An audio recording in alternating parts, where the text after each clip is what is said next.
So here it is, the list of the 12 bad foods that I don't want anyone to look at, let alone eat. Are you ready? By the way, this is the last time that you will like me. Wheat, barley, rye, oats. That's right, whole grains. Wheat, barley, rye, and oats. Bad dog, no biscuit. Oil in a bottle, fried food. Meat cooked well done. Meat that has nitrates added as preservatives. The skins of baked potatoes, yams, sweet potatoes. A carbonated beverage with a meal. Carbonated beverages with a meal, I don't care if it's Perrier, sparkling water, beer, club soda, or champagne. If it has bubbles in it, do not drink it with a meal. Soy and corn. That's right, soy and corn. These foods are bad. Bad for the human body. And if you eat these foods, it's only a matter of time until the net negative effects that they generate in your body add up and something breaks.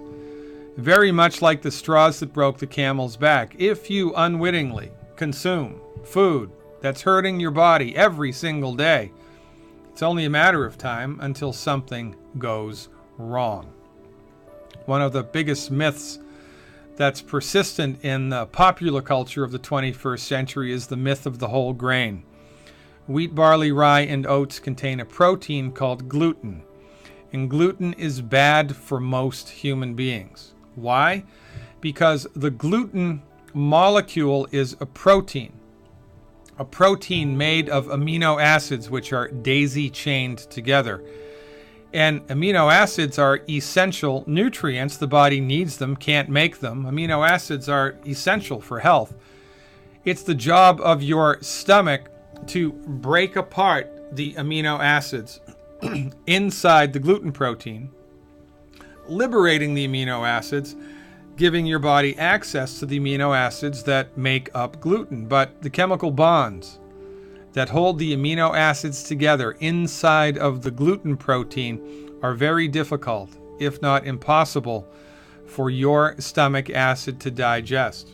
Now, most people have weak stomach acid anyway, and this just compounds, exaggerates the factor. So most people, when they swallow wheat, barley, rye, or oats, the gluten protein becomes undigested. And instead of individual amino acids entering into the small intestine to be absorbed into the bloodstream, you get long chains of intact, connected amino acids.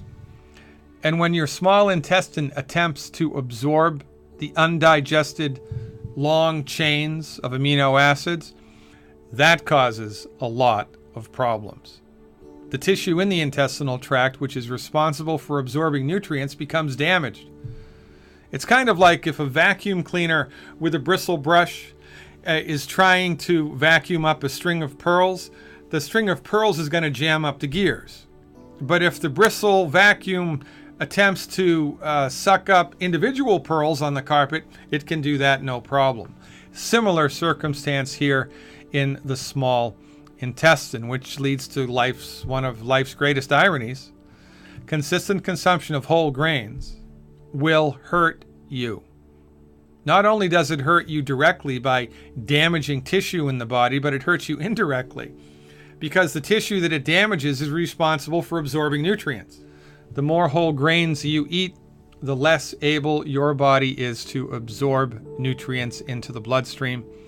And because all chronic diseases are directly related to nutrient deficiencies, the more whole grains you eat, the more likely you are to suffer with a chronic disease. Wheat, barley, rye, and oats.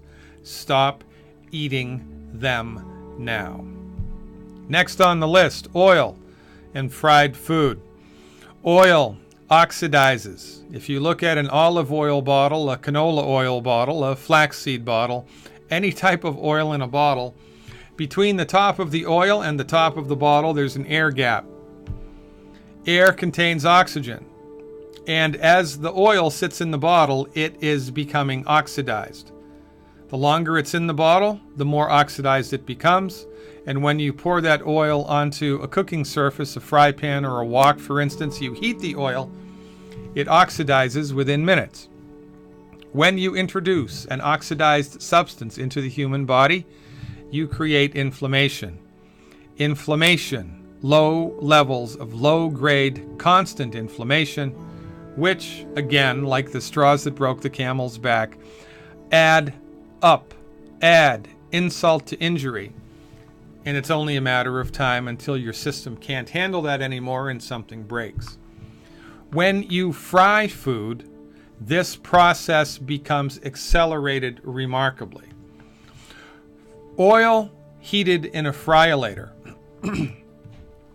creates a molecule in the food which is fried called acrylamide. So when you deep fry a piece of chicken, deep fry a potato, deep fry anything that has a protein in it, acrylamide is formed. What's wrong with acrylamide? Well, I thought you might never ask. It's carcinogenic.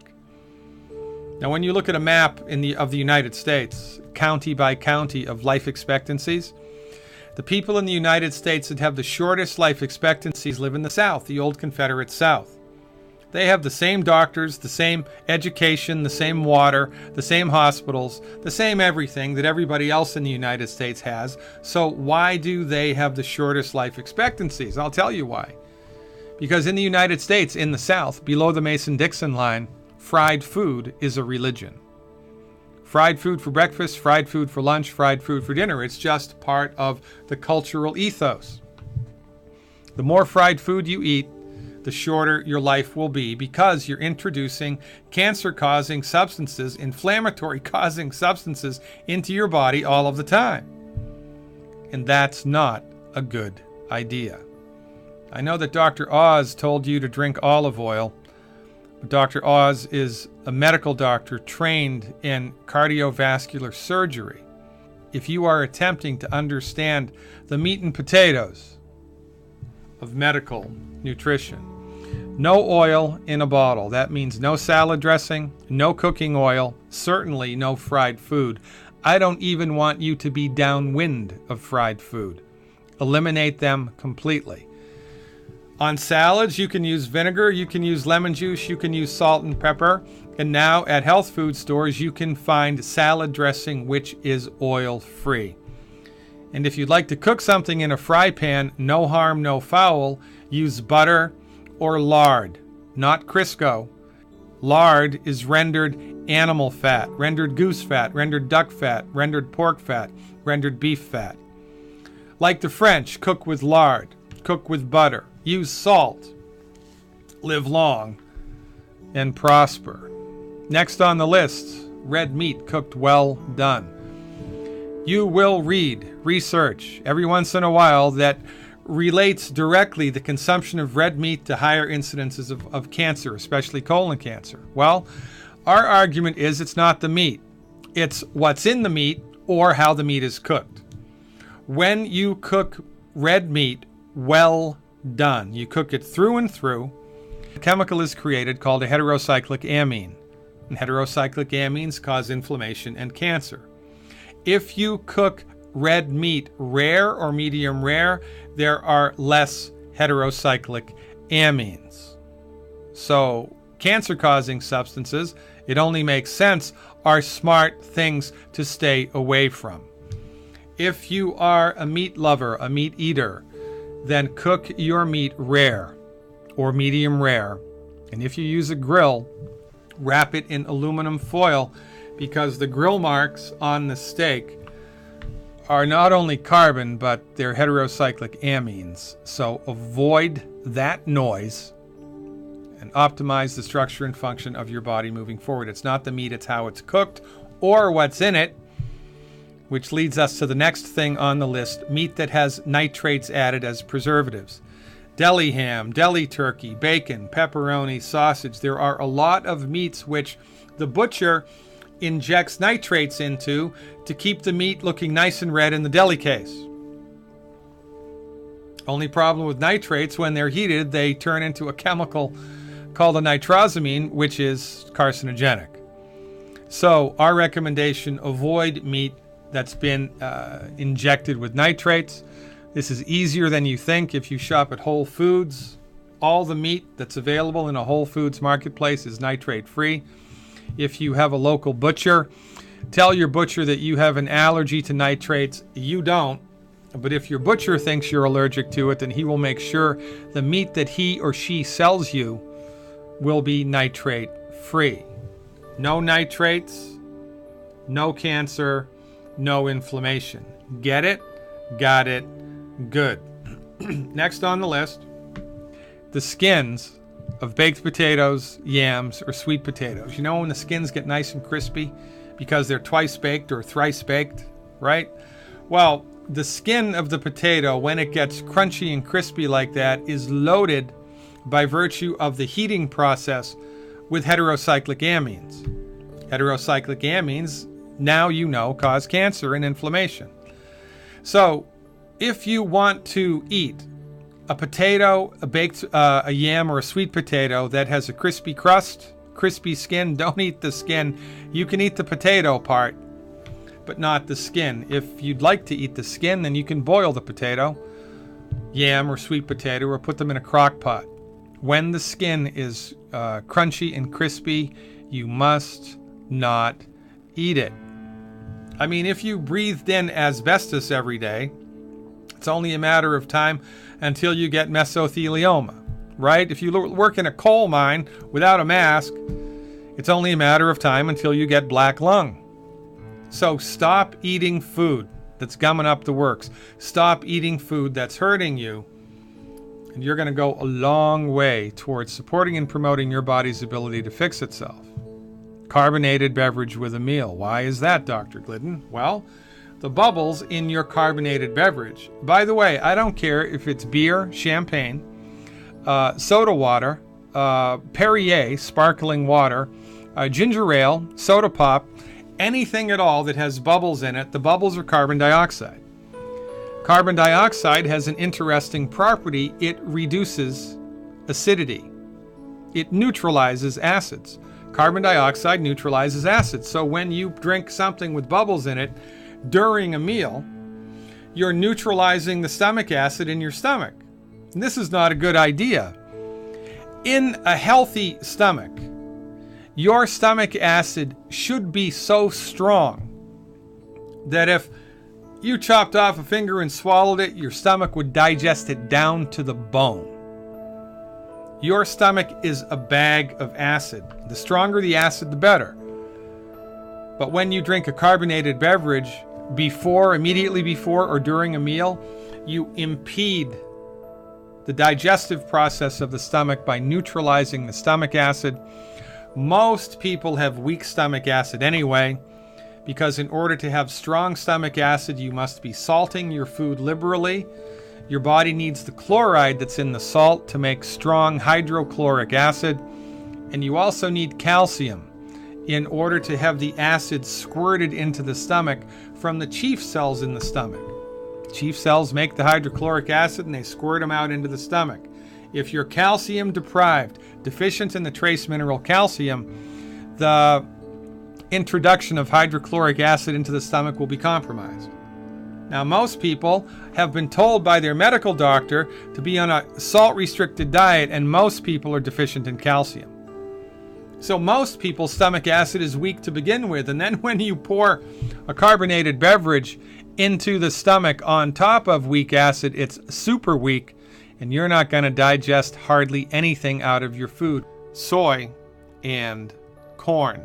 That's right, soy and corn. These are recent additions to the list. Previous to October 2015, we considered 10 bad foods. We have recently added corn and soy to the list, and here is why. Corn and soy are amongst the most genetically modified, genetically engineered foods available on planet Earth, and they are abundantly, copiously, profusely sprayed with an herbicide called Roundup the scientific name for which is glyphosate. Recent data released by the World Health Organization, of all places, the World Health Organization, classifies Roundup as a carcinogen, a cancer-causing agent, and research also links directly the use of genetically engineered food, the consumption of genetically engineered corn and genetically engineered soy with 4 different types of cancer and deaths from high blood pressure, deaths from stroke. Let's look at the numbers. This first chart here shows the incidence of liver and bile duct cancer, liver and bile duct cancer. The red line, which you'll see going across the chart, is incidence of these types of cancer when Roundup has been applied to corn or soy, whether it was genetically engineered or not. The blue line shows rates of cancer when people have consumed genetically engineered corn and soy. So you can have naturally occurring corn and soy that's had Roundup sprayed on it, and or you can have genetically engineered corn and soy that has or has not had Roundup applied to it. That's what the red and the blue lines signify. The yellow bars, the vertical bars on this chart, are the incidence of the different types of cancer. Now, interestingly, on this chart, you'll see a green bar going across at about a 35-degree angle. That green bar represents the incidence of, in this case, liver and bile duct cancer that we would expect to be happening from historical trends. What we would expect to see happening from historical trends. And this, of course, is juxtaposed to the increased incidence of these types of cancer when people are eating genetically modified corn and soy and or corn and soy that have been sprayed with the herbicide Roundup. You can see in this case, liver and bile duct cancer, a remarkable correlation between the two. Next on the list, kidney cancer. It's a similar list. It's harder to see the trend here, but the trend exists. The incidence of kidney cancer has increased since the introduction here of genetically engineered corn and soy, and or the consumption of corn and soy that has been applied, sprayed with Roundup. Bladder cancer. This is an easier trend to see. Bladder cancer here skyrocketing. Bladder cancer, that's not good. So far we have liver cancer, kidney cancer, bladder cancer. That can't be good. Thyroid cancer as well. Now this is interesting because you see the green bar here is the trend. The trend, it's a vertical trend. There wasn't really any increase in the incidence of thyroid cancer. But then we start eating genetically modified corn and soy, and or corn and soy that has Roundup sprayed on it. Boom. Dramatic rise in thyroid cancer. Deaths from high blood pressure. Deaths from high blood pressure. Another dramatic correlation here. You can see the green bar going across, which is what we would expect from past historical trends. Since genetically engineered corn and soy and Roundup have been applied to these products, a startling increase. And last but not least, deaths from stroke. You can see, again, a remarkable increase. Now, any one of these increased incidences would be enough to stay away from this stuff, right?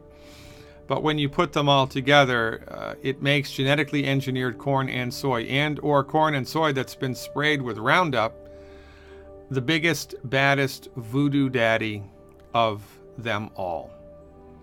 Now, in the United States, believe it or not, it's not that easy to discover whether or not your corn or your soy, which is labeled organic, is actually organic. So you have to do your homework.